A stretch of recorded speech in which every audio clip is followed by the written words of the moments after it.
Então, boa noite a todos. Deus seja com cada um de nós, né? Dando continuidade ao estudo do céu e inferno, nós nos encontramos agora no capítulo 6, Purgatório. Na semana passada, a Norminha abordou muito bem os itens de 1 a 5. E eu, hoje, vou tentar abordar os itens de 6 a 10. A gente tem que começar a falar, né? Quando eu vejo esse nome, Purgatório, eu vou contar a vocês que ele me incomodava um pouco, mas eu já estou mais amiguinho do Purgatório, já restabeleceu a minha confiança, mas eu tinha uma resistência muito grande à ideia de purgatório, né? Até por uma incompreensão da minha parte. Aí o estudo realmente resolve. Eu já disse outras vezes que talvez o livro que eu nunca tenha lido assim com profundidade tenha sido este livro. Talvez porque nenhum dos meus mestres, né, lia esse livro. E aí ninguém nunca me indicou esse livro. Eu passei pela Ramatiz, passei por outros lugares, mas ninguém nunca me indicou o céu e o inferno. Ele existia, sempre na hora de fazer a relação dos livros da codificação, ele era citado. Mas eu nunca interessei muito. E mais tarde eu vim saber o porquê, né? E eu falo com isso sem nenhum preconceito, né? A explicação de céu e inferno, quando ele surgiu, na minha visão, ele surgiu para organizar uma ideia já preconcebida naqueles momentos.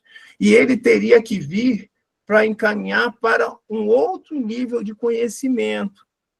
E aí eu sou muito agradecido ao Kardec, que ele foi sensacional, ele teve a paciência, né, o cuidado para trazer isso quando uma religião predominava e havia um desgaste nas religiões do mundo cristão, havia um desgaste. E ele teve que ser muito criterioso. E a gente também agradece à espiritualidade, que o espiritismo tinha que surgir no meio acadêmico, no meio da elite intelectual, porque senão ele teria sido arrasado nos primeiros dias. Então, ele surgiu com técnicos, médicos, pessoas muito bem estruturadas intelectualmente, para facilitar a colocação e a absorção da população, que, lamentavelmente, naquela época ainda não tinha muito conhecimento, né? Então, a ideia de purgatório ela foi formalmente definida no Concílio de Trento, em 1545 a 1563, embora sua concepção já existisse lá dos primeiros séculos do cristianismo. 593, a Norminha até citou isso. Então, o que nós vamos fazer? Vamos relembrar aí, Norminha, com a tua permissão, claro, vamos relembrar o que você trouxe aí na semana passada, para a gente dar continuidade e dar relembrar as pessoas. Dogma, né? É um dogma mais racional e mais de acordo com a justiça de Deus do que o do inferno, por estabelecer penas menos rigorosas e resgatáveis para as faltas de menos gravidade. O princípio do purgatório, portanto, está fundado na equidade, visto que, comparado à justiça humana, é a detenção temporária ao lado da condenação perpétua. Ok? Cada um de nós é único, né? A gente tem características, falhas, defeitos, né? Qualidade diferenciada. E por questão de justiça, quando você tem só duas opções, céu e inferno, o que vai acontecer? Se nós somos imperfeitos, e a própria igreja, mais tarde eu vou falar nisso, a própria igreja teve que chegar a essa conclusão, ninguém ia para o céu. Se fôssemos levar ao pé da letra, todos cometiam pequenos delitos. Então, se pequenos delitos fossem para o inferno eterno, o céu estaria vazio, né? Então, esse foi o primeiro momento. Então, o que é necessário? Que houvesse um lugar onde a gente pudesse ser punido. Ou seja, eu também não gosto da ideia de punição. né? Mas vamos lá, onde eu possa purgar os erros que eu cometi e voltar, ter chance, não ser condenado eternamente a um suplício eterno, que era o que existia, ok? Então, qual era a ideia na época? Já existia, a igreja já tinha consolidado o purgatório, então ela minimizou o inferno, mas não o tirou. Você continua, e é uma ideia que persiste até hoje, em grande maioria. Você tem o inferno eterno, que a partir do momento que tu é condenado, fica lá para sempre, acabou você. Você tem, de outro lado, o céu eterno, né? Que se você é uma boa pessoa, vai ficar boa para sempre e vai ficar ali, no céu. E as pessoas que fizeram erros, cometeram erros menos graves, o que vai acontecer com elas? Elas vão ficar nesse purgatório, só que através lá das preces, que no final das contas começou a virar uma forma de ganhar dinheiro, de enriquecimento, né? Preces compradas, então você poderia voltar para o céu. Então, pegou a maioria das pessoas e botou assim, ó, você está no purgatório. E aí você tem chance, porque é um lugar temporário, você não vai ficar... Se a gente fizer as orações por você, você vai poder voltar para o céu. Então, ficamos, né, com essa ideia.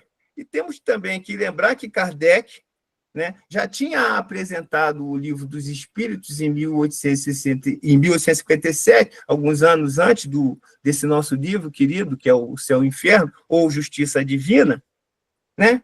E ele precisava acomodar os conceitos que ele apresentou no Livro dos Espíritos e apresentar justamente nesse calcanhar de Aquiles, que era o inferno e o céu. E ele vem trazendo aí umas modificações, né? Os que acertaram vão para o céu eterno. E os que cometeram erros graves vão para o inferno eterno. E os erros menos graves, ele teve a tranquilidade de fazer isso, vão ficar no purgatório aguardando as indulgências para poder passar para o céu. Vamos, então, começar no próximo, né? Vamos lá, vamos para a nossa leitura de hoje. Item 6. O espírito culpado primeiro sofre na vida espiritual devido ao grau de suas imperfeições. Depois, a vida corporal que lhe é dada como meio de reparação. É por isso que ele nela se encontra, seja com as pessoas que ele ofendeu, seja em meios semelhantes àqueles onde fez o mal. A expiação no mundo dos espíritos... Espera um pouquinho, Cecília. Segura um pouco. Vamos trabalhar esse primeiro tópico aqui. Ok. Né? Então, vamos lá. Eu vou fazer uma analogia, que eu gosto muito de analogias, que facilita aí algumas compreensões. Né? Vamos imaginar uma escola primária, né, que tem seus alunos, seus professores, e aí tem um dos alunos que ele é bagunceiro, não respeita o professor, bate nos coleguinhas, né? E aí, o que acontece com esse aluno? Ele está na sala de aula, que é a nossa vida. Então, ele não segue as regras e tal, onde ele vai parar? Antigamente tinha isso, hoje não tem mais. O Armando vai dizer, ele vai para a sala do castigo.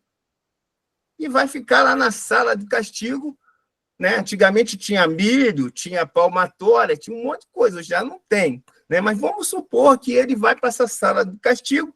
Quando ele chega lá, ele chega bravo, xingando, e aí não aceita o que falam com ele, tal, ele fica lá sozinho.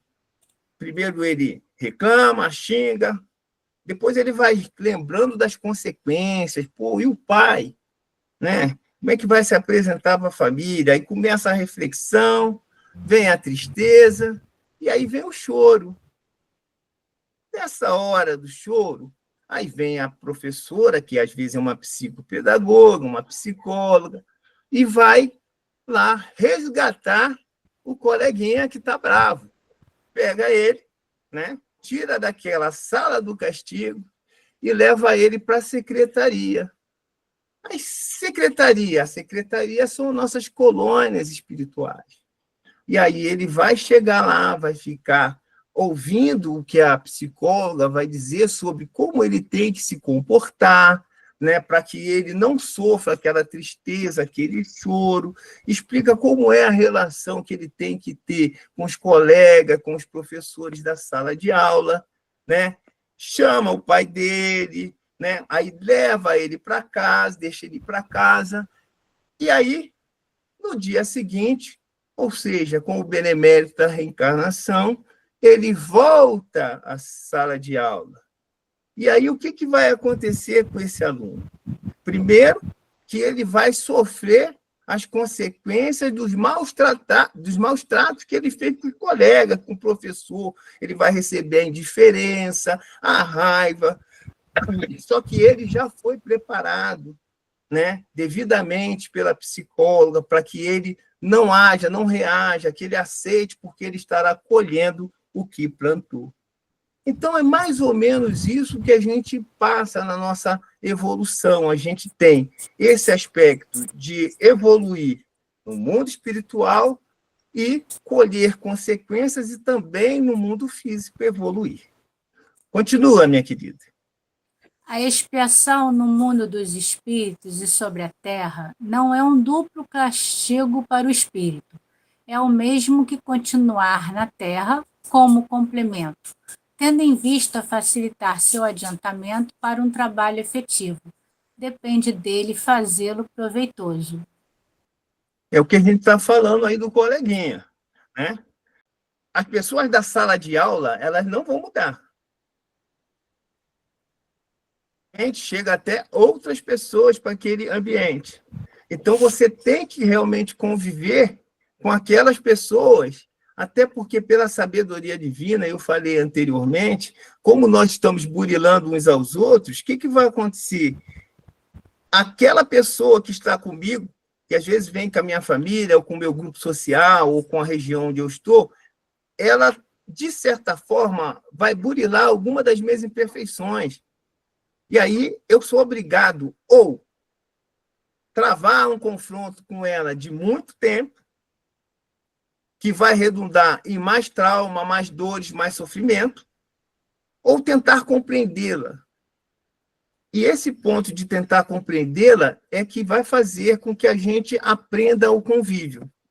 Normalmente, isso começa na nossa casa, tá? Na família, que estão as pessoas mais detestáveis do mundo. Minha mãe dizia isso para mim. As pessoas mais detestáveis estão aqui dentro de casa. É com essa que eu tenho que aprender. Por quê? Porque realmente é onde estão as diferenças. Então, você tem que realmente conviver com essas pessoas, né? Até que você supere aquele confronto, aquele conflito, né? Então, eu estava falando agora do duplo castigo. Não é duplo castigo, é duplo aprendizado. Imagine se só a gente vivesse só no mundo. Provavelmente a nossa evolução demoraria muito mais, né? Até porque a gente tem que tramitar em vários reinos. E se eu só vivesse no mundo físico, se eu só aprendesse no mundo físico, ficaria mais difícil. Então, eu aprendo e evoluo nos dois mundos. Então, eu tenho um processo de aprendizado que começa no mundo espiritual ou no mundo físico, e ele vai ser dado a continuidade dele num dos mundos. E se eu não aprender por bem, pelo amor, eu sou obrigado a aprender pela dor, porque a evolução ela não para. Não tem tempo para você. Você tem que acompanhar o processo. E se você resiste, né, a dor começa a ser maior. Do purgatório, essas zonas inferiores, elas não são construídas pelo mundo espiritual superior. Elas são fruto das nossas imaginações, das nossas imperfeições, dos nossos maus pensamentos, dos nossos maus sentimentos, e a gente vai construindo um astral inferior onde esses sentimentos eles vão se adensando e construindo cada uma dessas regiões inferiores. Então, o meu mau humor, eu sou briguento, eu sou agressivo, eu vou construindo isso com as minhas dores, com a minha malícia. Isso vai se depositando nessas densidades inferiores. Quando eu desencarnar, o que vai acontecer? Alguém vai me levar para lá? Não. Eu automaticamente serei atraído por afinidade para essas regiões. Por isso que elas existem. Deus não criou as regiões para que eu fosse para lá, para que você, ou quem quer que seja, fosse para lá purgar, sofrer. Não. Ela é fruto dos meus próprios maus pensamentos. É a famosa egrégora que a Terra tem, que a gente constrói esses ambientes, que são diversos, de acordo com a imperfeição de cada um. Então, o que acontece? Quando você chega nessas regiões, você vai ficar lá sofrendo por um determinado tempo. Mas por quê?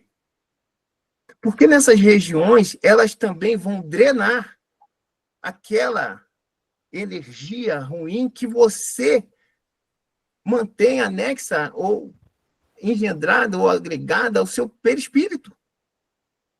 Então, elas têm esse fator também. Se você está todo sujo, né, todo cheio de energia, quando você chega nessas regiões que são muito grandes, vastas, elas começam a drenar isso, e o sofrimento tem uma tendência de diminuir. Juntando ainda com as preces, que eu vou falar mais à frente, com os pedidos, com o amor de outras pessoas, vão chegando lá e vão te acalmando. Então, depende primeiro de você, essa mudança de comportamento. Depois, os fatores eles vão contribuir para que você evolua. Essa liberdade que lhe é concedida é uma prova da sabedoria, da bondade e da justiça de Deus, que deseja que o homem deva tudo aos seus esforços e seja o obreiro do seu futuro. Se é infeliz, se o é por mais ou menos tempo, só pode lançar sobre si mesmo a responsabilidade. A estrada do progresso lhe está sempre aberta. É uma escola, né? O progresso e a evolução é responsabilidade e mérito de cada um. E cada um tem seu tempo. A escola é enorme, tem alunos de todos os tipos, com diversas doenças, com diversos processos de andamento, uns mais aquilatados de qualidades e mais dispersos em inferioridades ou em dores, em processos ainda de inferioridade. E outros não, outros têm um pouco mais, e aí cada um vai providenciar essa tua evolução.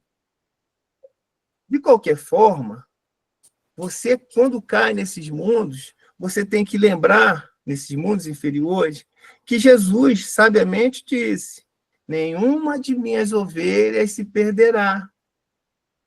O que significa isso? Que dentro do seu tempo, você também vai progredir. Então, temos aí 3 figuras que vão retratar bem esse processo de idas e vindas que a gente processa nesse nosso caminho evolutivo. A primeira figura, nós temos ali o ser humano, nós, né? Brigando, a gente falou disso há pouco, né? Eu fico assim bem impressionado que os assuntos eles sempre se interligam, né? O nosso trabalho aqui, eles vão se interligando. Então, nós temos ali você cometendo, usando da sua inferioridade, né?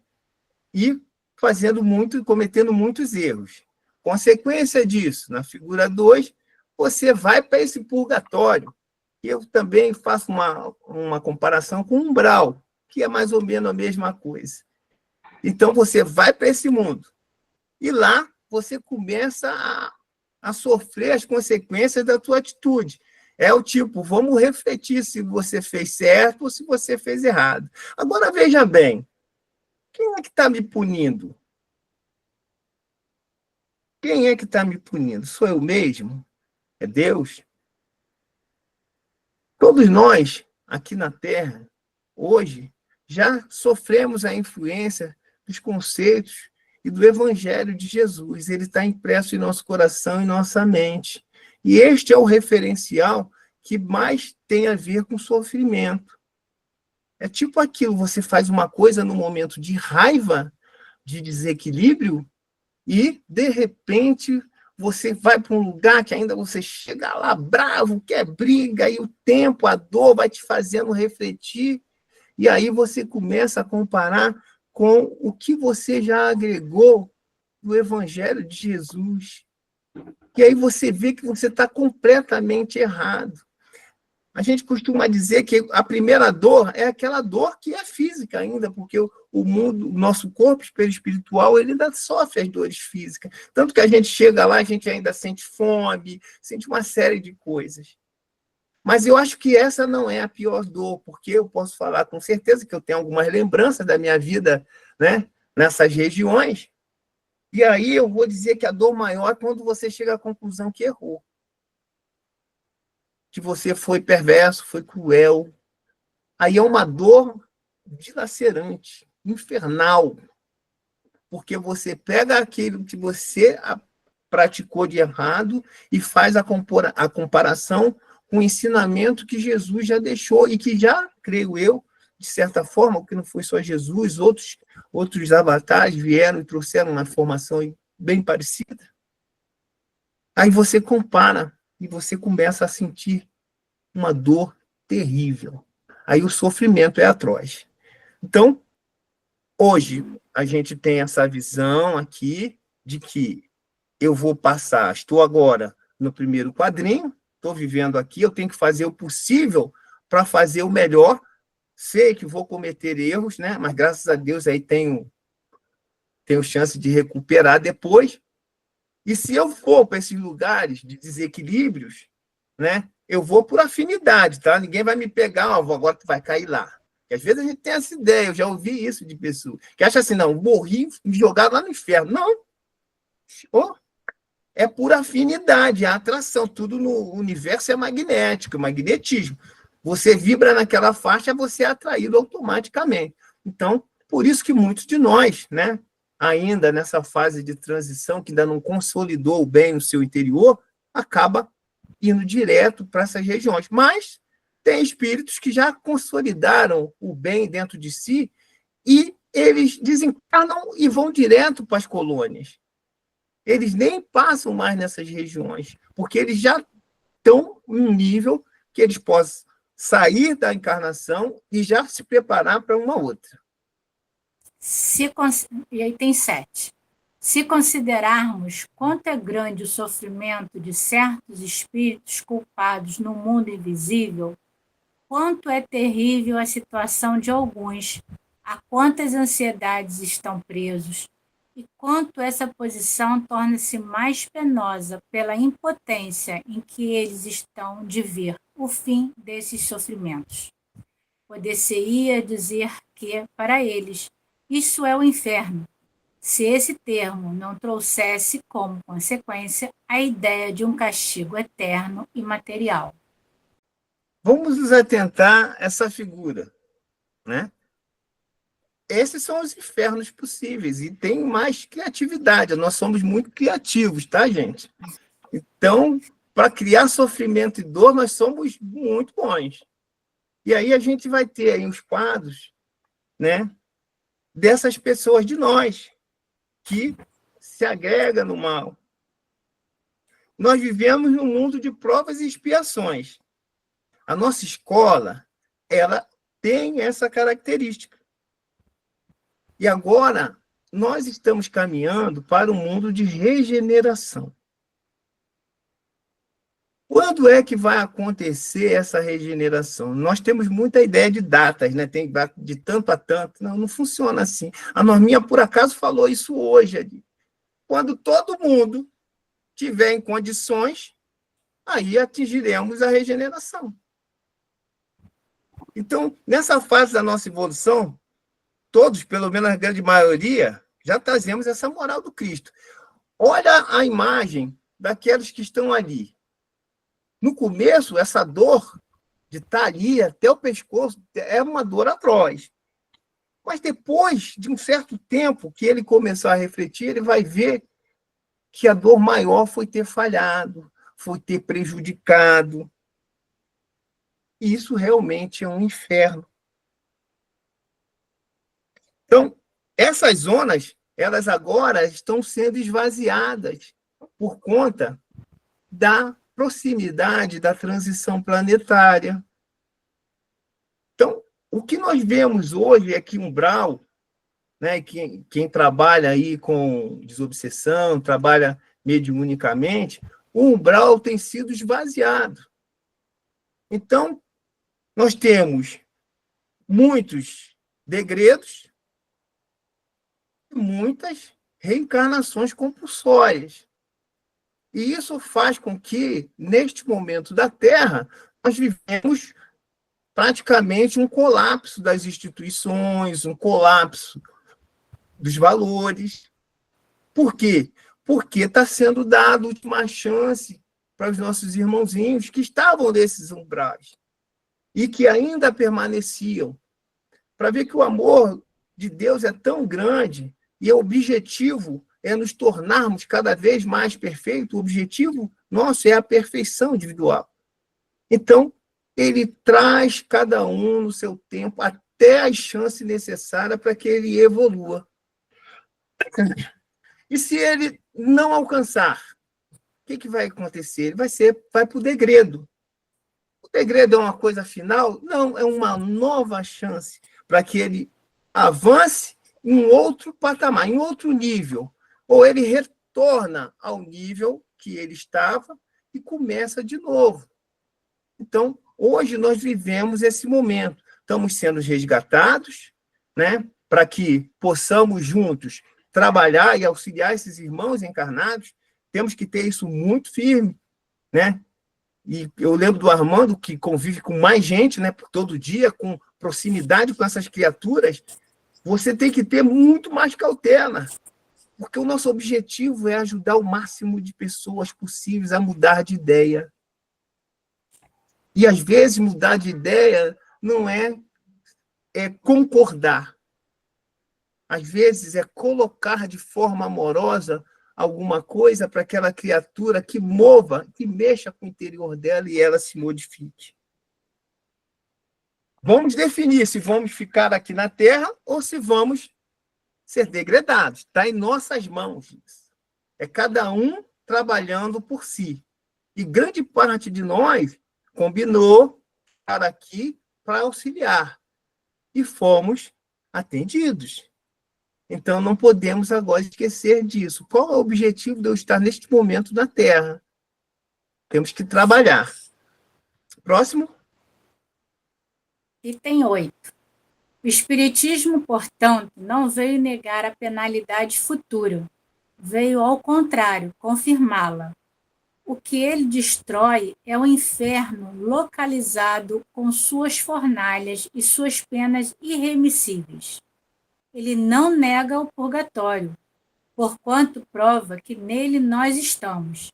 Ele o define e o expõe com clareza e rigor, explicando a causa das misérias terrestres e, por isso, faz que nele acreditem aqueles que o negam. Não aprova a prece pelos mortos? Muito ao contrário, porque os espíritos sofredores as solicitam. O Espiritismo faz das preces um dever de caridade e demonstra a sua eficácia para reconduzi-los ao bem e, por esse meio, abreviar seus tormentos. Ok, já entendemos que não existe pena eterna. Embora você pode só permanecer nessa situação de sofrimento dezenas, centenas, milhares de anos, dependendo unicamente de você. Está em suas mãos. O purgatório existe. Você pode purgar suas faltas e imperfeições encarnado e desencarnado. Quando a gente está encarnado, a gente tem o benemérito de sofrer a reação imediata dos nossos atos. Eu uso de forma errada, faço utilização de drogas. Eu, na mesma encarnação, posso ter que purgar aquilo ali. E se eu me modificar, aquilo fica um peso a menos, né? Então, você começa na encarnação já a purgar alguns atos que a gente faz. Por isso que ele coloca que ali é o purgatório, porque você já começa a sofrer ação direta das coisas, pequenas coisas que você faz. Ah, eu me envolvi numa briga, me quebraram os dentes. Pronto, acabou. Se envolveu na briga. Então, eu fui agressivo no trânsito, riscaram o meu carro. As reações elas vão acontecendo. E culmina com essas reações no mundo espiritual, quando não há uma modificação ou quando você comete faltas mais graves que vão corromper de forma, às vezes, muito difícil, né? Os conceitos que você já traz. E aí, quando corrompe esses conceitos, é como se você ficasse sem chão. Porque, mal ou bem, né, todo mundo diz, eu não acredito nisso, eu não acredito em Deus, eu não faço isso, mas é tudo mentira, balela. Porque quando a gente chega na hora do vamos ver, aí você, ai meu Deus, porque são frases que já estão presas no nosso inconsciente, né? Eu falei aí do umbral, né? Eu prefiro o nome umbral, né? Embora o umbral tenha um umbral superior, umbral médio, umbral inferior, né? Eu acho um nome mais comum. Mas eu acredito que o Kardec não podia apresentar também esse nome de imediato. Ele foi cauteloso. Então, o Espiritismo traz à luz e entendimento a todos esses conceitos primitivos, né? Permitindo maior vigilância. Então, quando ele trouxe esses conceitos, alguns irmãos já estavam mais evoluídos. Então, permite que a gente vigie melhor as nossas atitudes. É o orar e vigiar. Nesse momento, ele está falando a importância e a necessidade da prece para nós mesmos e para os espíritos sofredores. Quando você fala de prece, ele fala assim, qualquer prece serve? É qualquer prece? Não. Ele vai especificar daqui a pouco o tipo de prece. Mas ele também coloca aí que não pode ser prece comprada, né? Prece que você mesmo não faz. E a gente, normalmente, o que a gente faz? A gente pega o nome da criatura, né, que desencarnou, ou que está passando dificuldade, e leva para o centro, para as casas espíritas, e leva. E lá as preces são feitas. Então, você também pode pedir prece, sinceramente, para que outros façam. E nessas casas que estão já servidas por espíritos superiores, vai encaminhar essas preces para os nossos irmãos em dificuldade. Tá? Vejamos o próximo, por favor. A eficácia das preces está no pensamento e não nas palavras, que as melhores preces são as do coração e não as dos lábios, aquela que nós mesmos dizemos e não as que se mandam dizer por dinheiro. Eu lembro, numa das palestras do Ney, eu não sei, talvez o Paulinho lembre disso, o Vidal também lembre. O Ney costumava dizer que uma certa feita ele estava lá, acho que na praia de Caraí, sentado com um grupo de surfistas, né? E ele chamava aqueles jovens tal para rezar. E ele disse que um dos surfistas, que não falava direito, mas quando ele começou a orar, ele fez só duas coisas: Deus me ajuda. E o Ney disse que aquilo foi a maior luz que ele já viu numa prece. Que aquilo saiu do fundo da alma dele. Então, a gente, quando vai potencializar, a gente fala ou pensa, por trás do coração. Então, às vezes, a gente consegue associar as palavras à nossa vontade, à nossa intenção. E, às vezes, não, fica aquela coisa, é como você, às vezes, costuma rezar o Pai Nosso, Pai Nosso, e não pensou em nada. Aquilo não deve ser potencializado, até porque você precisa imprimir a sua vontade e as palavras. A palavra tem força, mas precisa ser impressa.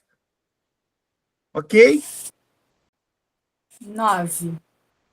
Que o castigo quer que se verifique na vida espiritual ou na terra, e qualquer que seja a sua duração, sempre tem um fim, próximo ou distante. Na realidade, portanto, não há para o espírito mais que duas alternativas: punição temporária, graduada segundo a culpabilidade, e recompensa graduada segundo o mérito. O Espiritismo não aceita a terceira alternativa, a da eterna condenação. Ok. Só para completar a prece anterior, é o efeito que ela faz no irmão que está nas zonas infernais, no irmão que está precisando, né? A gente já acompanhou isso com os nossos trabalhos, e a gente percebe que quando a prece é encaminhada, através das leituras que a gente teve da literatura espírita, aquele espírito se sente como um lenitivo, e aquilo renova as forças, né? Então, a importância da prece está exatamente aí, quando você direciona esse pensamento. Ela chega como um bálsamo a esses irmãos. Ok?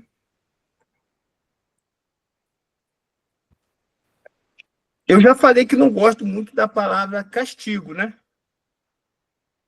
Vamos dizer que temos que colher os frutos que são nossos, e são atos que a gente cometeu errado. Então, quem planta tem que colher. E essa colheita se dá tanto no plano físico quanto no plano espiritual, que a gente já comentou também. No físico, através das doenças, né? E no plano espiritual, colhendo as bobagens que fizemos, que ficou mais enraigada e que nos vai atrair para as regiões densas. Ok? O resultado disso, quando você estiver pronto, lá nesse mundo espiritual, quando você começou, já tirou aquela densidade, você está mais tranquilo, já entendeu a dor, e aí o mundo espiritual, eles monitoram cada um de nós lá. Eles vão lá e nos resgatam, para ver o cuidado que se tem com a nossa evolução. Nada é punitivo. Você está lá colhendo o que plantou. Colheu, aprendeu, é resgatado, passa para o próximo nível. E aí, o que vai acontecer? Toda vez que você sai desses ambientes, você sai um pouco melhor, um pouco mais evoluído. Aí a gente vê na figura um resgate, né, desses nossos amigos, graças a Deus são muitos, né? E cada um de nós pode se depois voluntariar quando estiver no mundo espiritual para trabalhar isso, né? A palavra purgatório traduz a ideia de um lugar que tem limites determinados. Eis porque é aplicada mais naturalmente à Terra, considerada como lugar de expiação, do que ao espaço infinito onde erram os espíritos sofredores. E, além disso, a natureza da expiação terrestre é uma verdadeira purificação.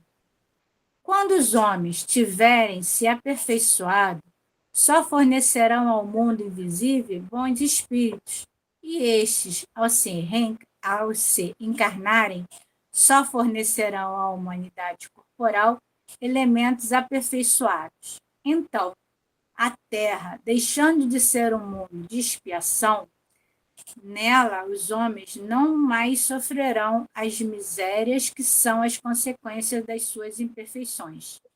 É essa transformação que se opera nesse momento e elevará a Terra na hierarquia dos mundos. Nós estamos sempre evoluindo, né? E cada evolução a gente vai se melhorando, e esse é o caminho. Gente, esse é o nosso palco de batalha, esse é o nosso campo de aprendizado, essa é a nossa escola, é o nosso dia a dia, é esse burilamento de uns com os outros, que vai nos transformando cada vez em pessoas melhores. E é o roteiro que Jesus nos coloca para nos tornarmos melhores. É começar a nos entender, começar a aceitar, é olhar cada um com suas limitações, nenhum de nós é igual ao outro. Eu não tenho as mesmas qualidades, as mesmas características de qualquer um, de outra pessoa. Cada um está no seu aprendizado. Embora a escola seja igual, cada um de nós vai ter que apresentar o seu próprio TCC. Item 10. Por que o Cristo não falou do purgatório? É que, não existindo a ideia, não havia palavra para representá-la. Ele serviu-se da palavra inferno, a única que foi usada como termo genérico para designar as penas futuras sem distinção. Se ao lado da palavra inferno fosse colocada uma palavra equivalente a purgatório, ele não teria podido indicar com exatidão o seu verdadeiro sentido, sem resolver uma questão reservada para o futuro. Além disso, teria que consagrar a existência de 2 lugares especiais de castigo. A gente sabe que você só pode receber determinada informação quando você está pronto para absorvê-la. E quando a gente olha a tarefa que Jesus teve no momento da Terra em que ele veio, com um objetivo muito bem específico, e com o nível intelectual e moral da humanidade, ele teve que reservar algumas questões para o futuro, para quando a humanidade tivesse condição de absorver esses conhecimentos. Então, já existia um monte de conhecimento que ele estava tentando mudar, principalmente na moral. E aí, como é que ele vai apresentar termos que essa humanidade ainda não está pronta? Então, ele reservou esses conceitos para mais adiante, ok? E deixou com o Kardec trazer luz a esses conceitos, quando a humanidade tivesse atingido o estágio necessário para a compreensão. Então, não adianta você trazer, eu não sei se vocês já fizeram essas experiências, eu já fiz essa experiência. Você pode falar uma coisa óbvia. Por que é óbvia para você? Porque você já aprendeu a absorvê-la e já fez um contexto, contextualizou, entendeu. Se você apresentar mesmo argumento para outra pessoa, ela vai achar aquilo um absurdo. Por quê? Porque ela não está no momento. E aí você não precisa ir longe, vai em você mesmo. Quando algumas teses, algumas colocações foram feitas lá atrás para você, qual que você rejeitou de pronto. Às vezes até sem razão. Por quê? Porque você não estava preparado para aquela informação. Então, o conceito de purgatório, ele teria que vir, mas não seria de imediato. Ele deixou para que a própria humanidade, através do aprendizado, entendesse que não poderia haver só 2 posições, céu e inferno. E ele esperou, e isso acabou acontecendo. Então, nós temos aqui, de um lado, Jesus colocou algumas coisas para aqueles que estão lá, ele desceu à mansão dos mortos, deu alento, avisou, olha, todo mundo vai, nenhuma das minhas ovelhas vão ficar por aí. Porém, vocês vão ter que aguardar o tempo necessário para o aprendizado.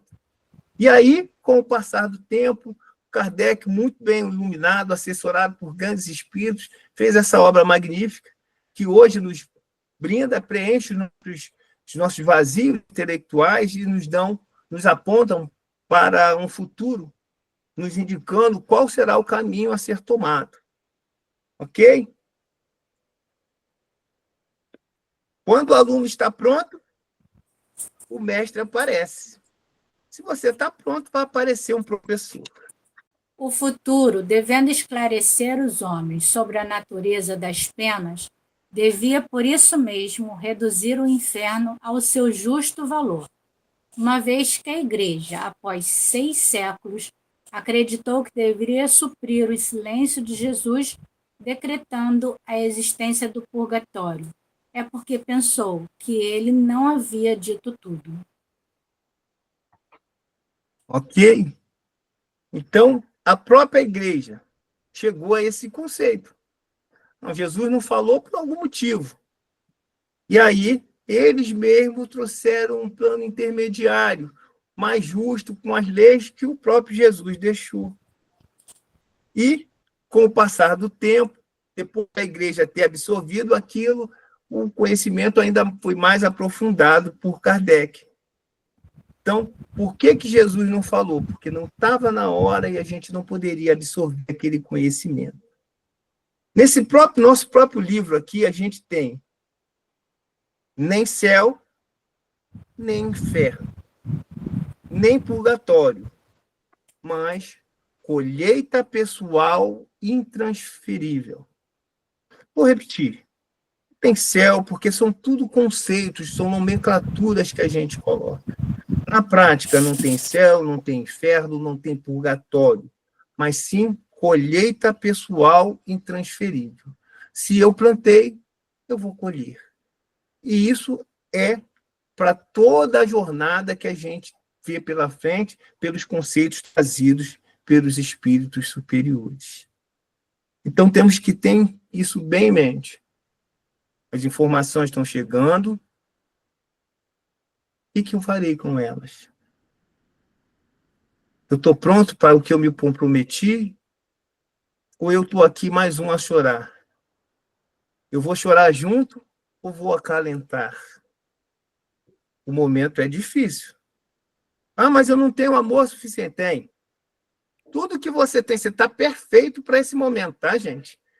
Nós estamos aqui não é à toa, nós estamos perfeitos para esse momento. Cada um com suas limitações, mas as qualidades que já aquilatamos, ela com certeza vai servir para algum irmão da nossa caminhada. Deus seja com todos nós.